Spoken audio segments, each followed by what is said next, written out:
Hello and welcome to the Minimum Competence episode for Monday, February 26, 2024. I'm your host for today, Andrew Leahy, a tax and technology attorney from New Jersey. On today's episode, we covered the Supreme Court's review of copyright law's discovery rule, social media regulation cases, IPO market trends, and GOP legal bill debates. Let's remember the math textbook was sad because it had so many problems, and read today's legal news. On this day in legal history, February 26th, we mark a significant national moment with President Abraham Lincoln's signing of the National Banking Act into law in 1863. This significant legislation established the framework for the American banking charter system, introducing a standardized currency and founding the Office of the Comptroller of Currency, or OCC, within the Treasury Department. Aimed at consolidating the nation's financial resources to support the Union's efforts during the Civil War, the act encouraged banks to invest in federal rather than state bonds. Despite its noble intentions to unify the banking system and raise funds for the war, the act fell short of its financial goals, leading to its refinement and eventual replacement by the National Banking Act of 1864. This initial attempt at banking reform, however, laid the groundwork for the modern American financial infrastructure and represents a foundational moment in U.S. legal and financial history. The Supreme Court's deliberation on the copyright damages case, Warner Chappell Music Inc. v. Neely, brings into focus the application of the discovery rule in copyright law, a principle allowing for the pause of a statute of limitations when a violation cannot be timely discovered. This principle was scrutinized during the oral arguments of February 21st, with the court reevaluating its presence in copyright legislation amid Justice Antonin Scalia's historical skepticism, where he likened it to bad wine of a recent vintage. The justices, particularly Samuel Alito and Neil Gorsuch, hinted at the possibility of deferring the decision pending the resolution of another related case, Hearst Newspapers LLC v. Martinelli, to first determine the fundamental applicability of the discovery rule to copyright law. Despite the Circuit Court's unanimous agreement on some form of the copyright discovery law, its application remains inconsistent and unclear, fueling ongoing debate among copyright lawyers. The Supreme Court's current review could redefine the rule's existence and application, influenced by a contemporary inclination towards a more textual interpretation of laws and less reliance on Circuit Court consensus. The controversy stems from Neely's lawsuit against Warner, alleging unauthorized use of his music rights acquired in 2008, which he discovered only in 2016 due to personal circumstances. The 11th Circuit's stance, recognizing the discovery rule, allowed for a broader scope of damages, challenging Warner's appeal and the Supreme Court's previous rulings that rejected other discovery rules. The timing of the court's consideration of Warner's case, juxtaposed with the pending Hearst petition, raises speculation about the justice's strategic approach to resolving the underlying legal question of the discovery rule's relevance to copyright law.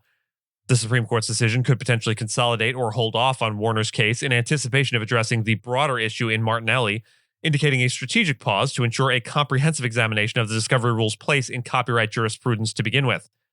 This case highlights a pivotal moment in copyright law where the Supreme Court's verdict could either affirm the Circuit Court's stance on the discovery rule or upend prevailing interpretations, significantly impacting copyright plaintiffs' ability to claim damages for late discovered infringements. The outcome could redefine legal strategies and principles surrounding copyright claims, emphasizing the court's evolving stance on statutory interpretation and legal precedents. The Supreme Court is poised to examine two significant cases that originate from Florida and Texas, both challenging state laws designed to regulate social media companies and their content moderation practices. These laws, advocated by Republicans as measures against the perceived censorship of conservative viewpoints by tech giants, have stirred a broad coalition of opponents from across the political spectrum. Advocacy groups ranging from the Libertarian Goldwater Institute to the Progressive Lawyers Committee for Civil Rights Under Law, alongside national security officials from various administrations, have submitted amicus briefs. These briefs collectively caution against these laws, arguing they threaten free speech and could hinder efforts to manage harmful content online. The contested laws prohibit major social media platforms from censoring content based on viewpoints, demanding transparency in content moderation processes. However, appellate courts have delivered divergent opinions on their legality, highlighting a deep rift over how these regulations intersect with the First Amendment and the rights of private companies versus the public interest. The U.S. Supreme Court's intervention in Moody v. NetChoice and NetChoice v. Paxton seeks to address this legal discord, with implications far beyond the ideological battle lines initially drawn. Proponents of striking down or cautiously reviewing the laws argue they could restrict the ability of social media firms to curb hate speech and harassment, disproportionately affecting minorities and potentially compromising public safety through the unchecked spread of dangerous content. The wide array of organizations opposing the laws underscores the complexity of balancing free speech rights with the need for responsible content moderation on digital platforms. Despite their political origins, the cases challenge the court to make a nuanced judgment that transcends partisan divisions, focusing instead on the broader implications for individual rights and societal welfare. In response to a sluggish initial public offering or IPO market, companies are increasingly leveraging cornerstone investors to mitigate the risks associated with going public. These investors commit to purchasing shares early on, often at a more favorable value, and are highlighted in the IPO prospectus, providing a level of confidence and stability to the offering. Notably, cornerstone investors played a significant role in nearly all large IPOs in 2023, a trend expected to continue as the market regains momentum. Despite a significant drop in IPO activity last year, with the total value of IPOs hitting a decade low, lawyers remain optimistic about a revival in offerings across various sectors, including consumer retail, tax, energy, and infrastructure by 2025. Reddit Inc.'s recent filing for an IPO and successful listings by BrightSpring Health Services Inc. and CG Oncology Inc. signal a potential uptick in market activity. Legal practices are poised to benefit from an increase in IPO-related work, especially after relying on litigation and bankruptcy practices to sustain demand amid last year's downturn. Cornerstone investing, gaining prominence since regulatory changes in 2019, has become a strategic tool for de-risking IPOs in a challenging market environment. Companies like ARM Holdings plc have successfully utilized cornerstone investments to attract significant attention to their IPOs, securing major clients like Apple Inc., Nvidia Corp., and Alphabet Inc. as investors. While the broader market conditions remain challenging, with many companies postponing public offerings due to low valuations and high borrowing costs, the strategic use of cornerstone investors offers a pathway to liquidity and public market entry, particularly for firms in the biotech, health, and energy sectors that require substantial capital for growth and development. Henry Barber, a Mississippi committeeman for the Republican National Committee, or RNC, has proposed resolutions aimed at halting the party's financial support for Donald Trump's legal battles as he faces numerous criminal trials and civil case judgments. These resolutions also seek to enforce the RNC's neutrality in the presidential race until a candidate secures the necessary delegates for the nomination.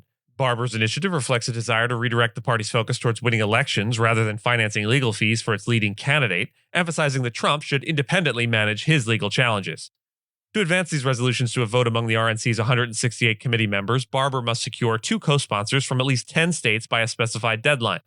Despite predicting their likely defeat if brought to a vote, this move underscores a broader debate within the party regarding its support for Trump, who remains a dominant figure seeking to consolidate his influence, evidenced by his campaign's significant legal expenses and his efforts to position allies, including Lara Trump, in key RNC roles.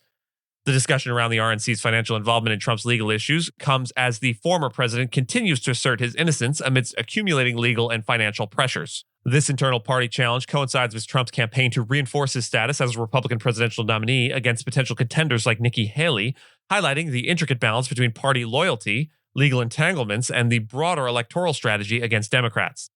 And with that, I thank you so much for listening to Minimum Competence, your daily news podcast for lawyers. If you're looking for more than Minimum Competence, links to further reading on all the topics touched on today are in the show notes. Reviews go a long way towards helping new listeners to find our show. If you have a moment and can leave a rating or review on your podcast player, we'd sure appreciate it. And if you know someone that might be interested in a story we cover, consider sending them the episode. But remember, nothing here should be construed as legal advice because it is certainly not that.